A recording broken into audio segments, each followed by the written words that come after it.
ನೋಡಿ 80 feet road, ಟೌನಿಂದ just ಇಲ್ಲಿಗೆ 1.5 kilometre. ಕಾರ್ಕೂರು cross ಗಡ್ದಿನ ಪಕ್ಕದಲ್ಲೇ ನೋಡಿ. ಕ್ರಾಸಲ್ಲಿ ಬಂದುಬಿಟ್ಟು ಆಲ್ರೆಡಿ ಲೇಔಟ್ಗಳು ನಡೀತಿದೆ, ರೆಸ್ಟೋರೆಂಟ್ಗಳು ಎಲ್ಲ ಒಳ್ಳೆ ಡೆವಲಪ್ಮೆಂಟ್ ಆಗಿದೆ.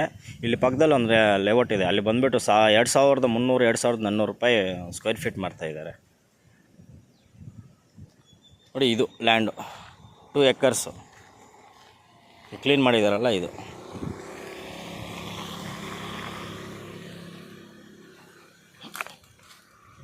ಬೋರ್ವೆಲ್ ಒಂದಿದೆ,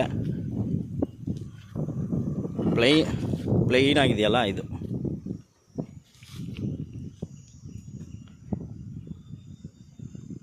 ಕಾರ್ಕೂರು ಕ್ರಾಸು ಚೇಳೂರಿಗೆ ಹೋಗೋ ರೋಡಲ್ಲೇ ಇರೋದು. ಜಸ್ಟ್ ಕಾರ್ಕೂರು ಕ್ರಾಸಿಂದ ಇಲ್ಲಿಗೆ ಒಂದು 200 ಮೀಟರ್ಸ್ ಆಗುತ್ತೆ ಅಷ್ಟೇ. ಕುಂಟೆ ಬಂದುಬಿಟ್ಟು 3.30 ಹೇಳ್ತವ್ರೆ, ಸ್ವಲ್ಪ ಹೆಚ್ಚು ಕಮ್ಮಿ ಆಗುತ್ತೆ.